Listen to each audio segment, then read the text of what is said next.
विश्वस्वेकम परवेष्टितारम ज्ञात्वा देवम मुच्यते सर्व पाशई। फिर वेद मंत्र ने कहा सब बंधनों से छूट जाओ अगर उसको पालो तो। श्वेताश्वतरोपनिषद 4:16। तम दुर्दर्शम गूढ़ मनु प्रविष्टम गुहाहितम गह्वरेष्टम पुराणम अध्यात्म योगेन। ये मंत्र कह रहा है हर्ष शोकौ जहात, कठोपनिषद है।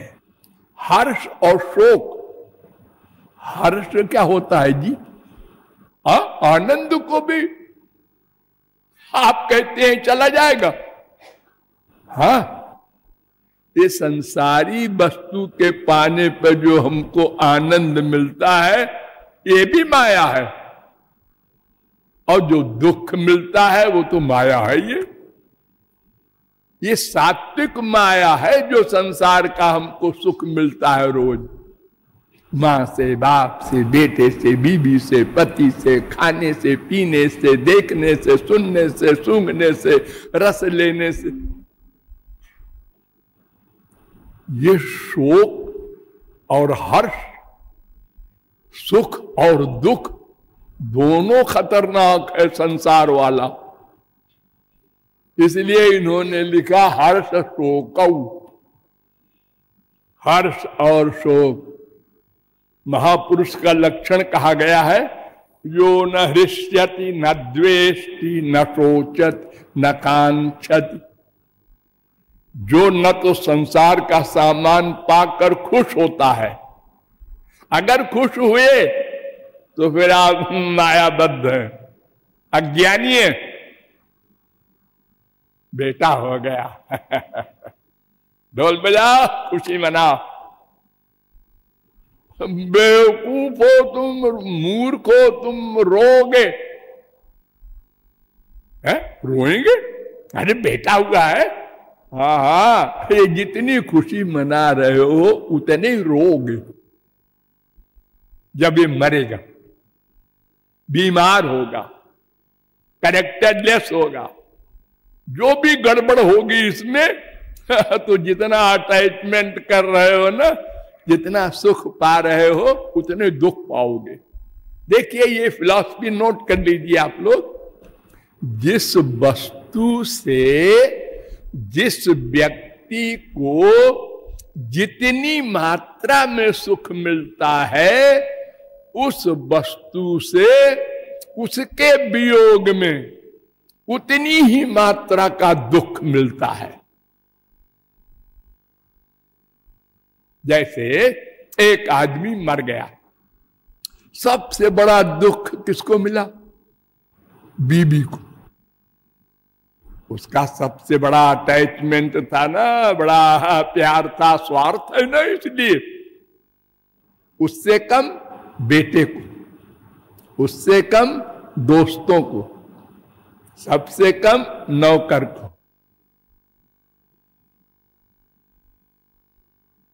ये दुख की लिमिट अलग अलग हुई। क्यों?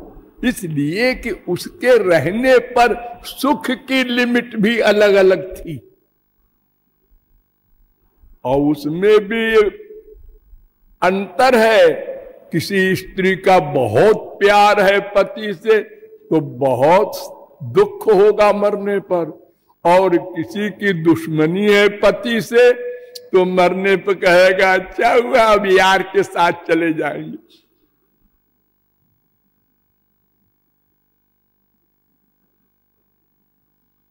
तो ये मंत्र ऐसा कह रहा है।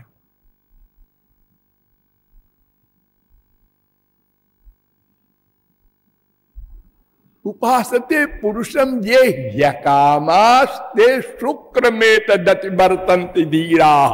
मुंडकोपनिषद आया, उसने कहा भाई जो भगवान की भक्ति करके उसको पा लेगा तो शुक्रम एतत्, शुक्रम माने ये भाव सागर, ये माया, इससे उत्तीर्ण हो जाएगा। इन्होंने शुक्रम कहा। वही दुख निवृत्ति।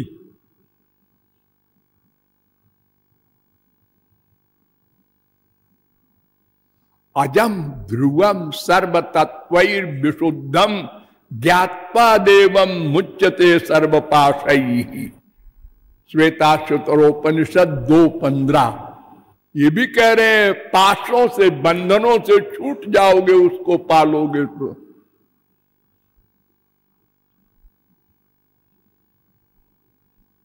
अब देखिए दूसरे मंत्र आए, वो कहते हैं शांति कैसे मिलेगी मैं बताऊं।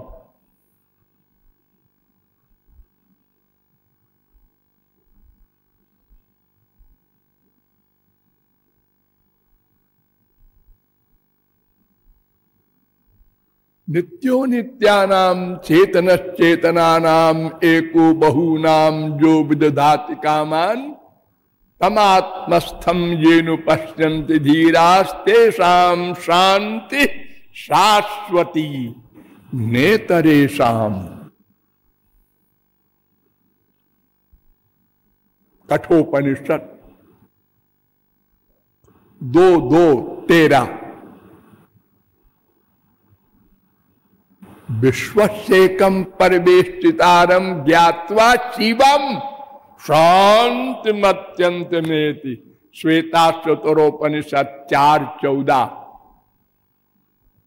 तमीशानम वरदम देवमीड्यम निचायेमं शांतिमत्यंतमेति।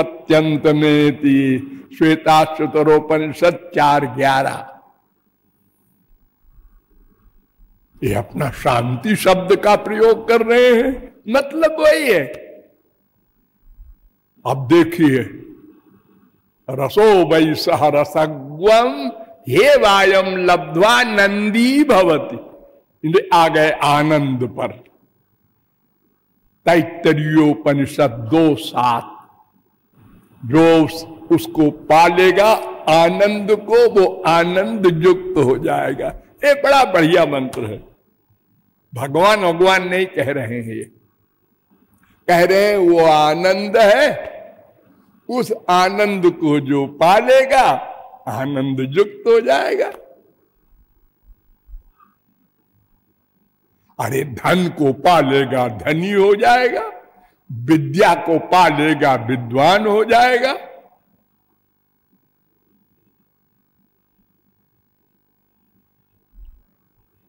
रसम लब्ध्वा सुखी भवति। कठरुद्रोपनिषद 27वां मंत्र। उस रस को पाके सुखी हो जाएगा। इन्होंने सुख शब्द लिखा। अब देखिए सुख शब्द का प्रयोग मंत्र कर रहा है। एको बशी निष्क्रियाणाम बहूनाम। श्वेताश्वतरोपनिषद 6:12। एको बशी निष्क्रियाणाम बहूनाम एकम बीजम बहुधा यः करोति तमात्मस्थम येनु पश्यन्ति धीरास्तेषां सुखम शाश्वतम। ये साधारण सुख नहीं संसार वाला, शाश्वतम अनंत काल का।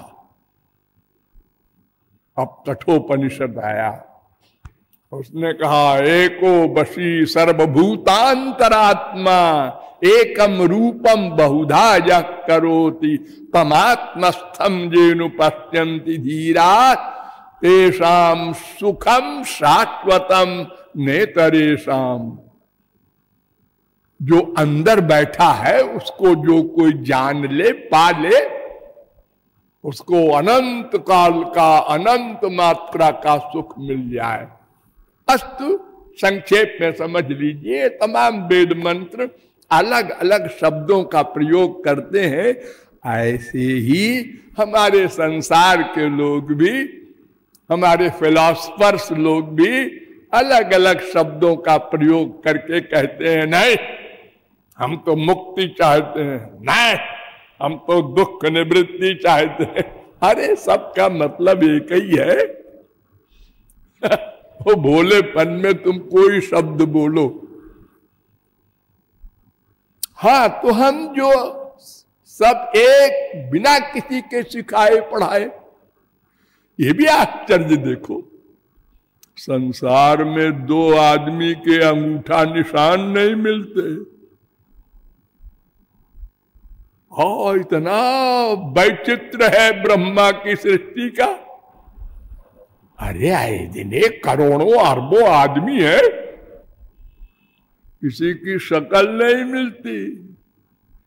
एक बेटा लाखों लोगों में अपने बाप को पहचान लेता है, और एक गाय का बछड़ा गाय को पहचान लेता है। गाय का अगर स्तन में दूसरा बच्चा मुंह लगा दे, लात मार देती है, उसको मालूम पड़ जाता है मेरा बच्चा नहीं है।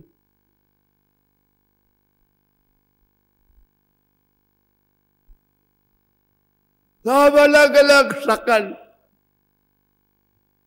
इतने वृक्ष करोड़ों प्रकार के, अलग पत्ते, अलग फूल, अलग फल,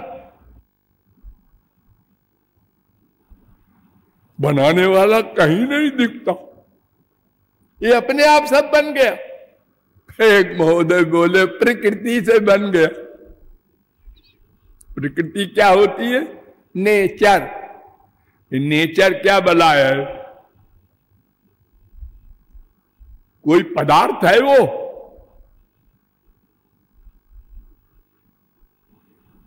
बड़े भोले लोग हैं।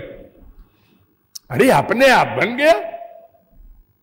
बड़ी बड़ी रिसर्च हो चुकी है, हो रही है, आगे होगी। सर पटक के मर जाओ, आखिर में वही पहुंचोगे, अरे ये ऊपर वाला कोई है। इतना व्यवस्थित संसार कैसे अपने आप बन जाएगा? हाँ, धूप कब होगी, अंधेरा कब होगा, गर्मी कब आएगी, इस पेड़ में फूल कब आएंगे, इस पेड़ में कब आएंगे। अरे इतना व्यवस्थित बुद्धिमान मनुष्य भी कोई काम ऐसा नहीं कर पाता। रोज हवाई जहाज बनते हैं, कारें बनती हैं, साइकिलें बनती है, और रोज एक्सीडेंट होते हैं। और यहां कहीं एक्सीडेंट नहीं हो रहा है। ये अनंत लोक बने हैं, जो जिसको हम तारा कहते हैं, जिसको वैज्ञानिक लोग भी कहते हैं नहीं नहीं ये तारा फारा नहीं है, ये सब लोक हैं। सब घूम रहे हैं, एक दूसरे की परिक्रमा कर रहे हैं, टकरा नहीं रहे हैं। ये सब नेचर से हो रहा है। कुछ काम मत करो, तुम लोग बैठ जाओ सब वैज्ञानिक और कह दो नेचर से हमारा पेट भरेगा, नेचर से हम विद्वान बन जाएंगे, नेचर से हम रिसर्च कर लेंगे। ऐसा कोई काम नेचर से किया आपने? एक शरीर को ले ले, कैसी बनावट है इस शरीर की। एक बूंद से भी कम बीर्ज से, रज से, ये क्या विचित्र शरीर बन गया। इतनी नसें, इतनी हड्डियां, अलग अलग वर्क करने वाले पार्ट्स। आए जड़ वस्तु बन गई बाल। एक आंख बन गई देखने की, कान बन गए सुनने के, ये सब अपने आप बन गए। पैदा होते ही मां के स्तन में दूध बन गया। क्या विचित्र जगत है।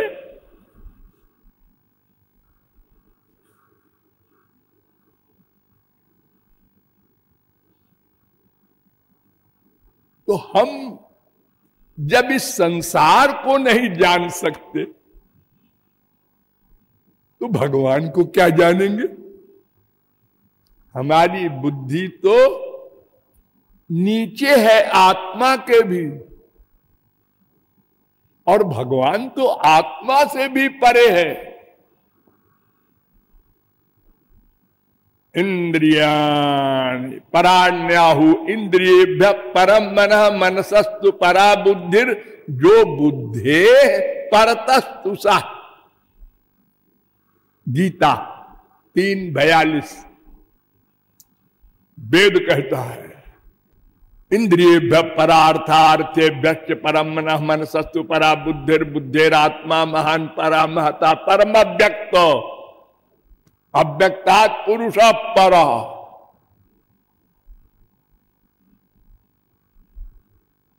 ही आत्मा माने मैं, यही बुद्धि से परे है।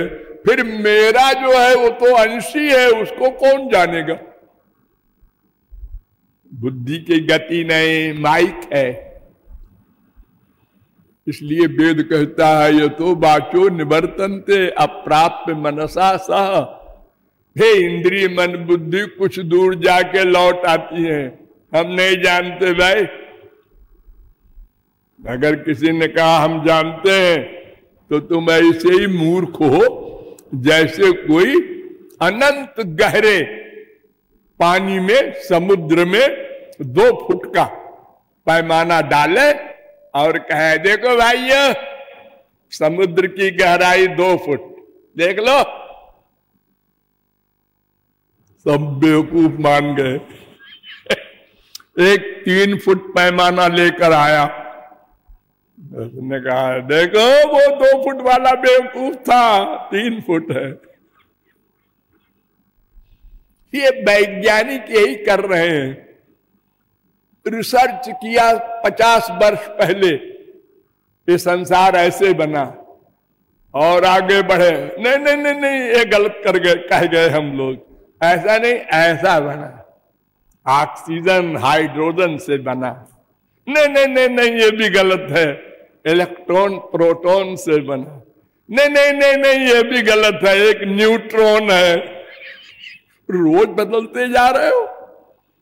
हाँ, फिर भी कहते हो भाई मैं अभी अंतिम स्थान तक नहीं पहुंचा।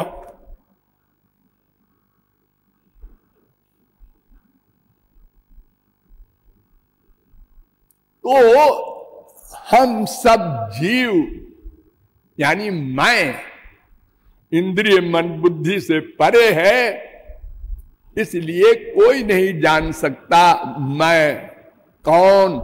और इसीलिए अनादिकाल से अब तक हमने बहुत प्रयत्न किया, लेकिन पानी से घी नहीं निकल सकता। असंभव को संभव नहीं किया जा सकता। जो उपाय बताया है वेद ने वो करो। देखो संसार में भगवान की कृपा ऐसे ही समझो जैसे किसी आदमी से आपको कोई सामान चाहिए है तो कैसे मिलेगा? पैसा दो, सामान लो। लेकिन वो अगर इतना मूल्यवान सामान हो कि तुम्हारे पास इतना पैसा ही नहीं है तो फिर ऐसा करो, क्या चोरी कर लो, चुरा लो।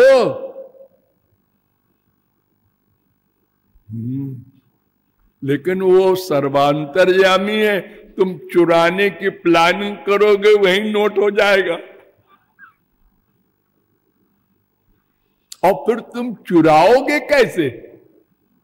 वो तो दिखाई भी नहीं पड़ता है, न सामान न सामान वाला। तीसरा रास्ता है डाका डालो, जबरदस्ती उसको पकड़ के बांध के छीन लो। ये तो और असंभव है। कहा वो कहा तुम, वो तो खाली सोच ले तो तुम उड़ जाओ आकाश में। तो फिर कैसे मिलेगा?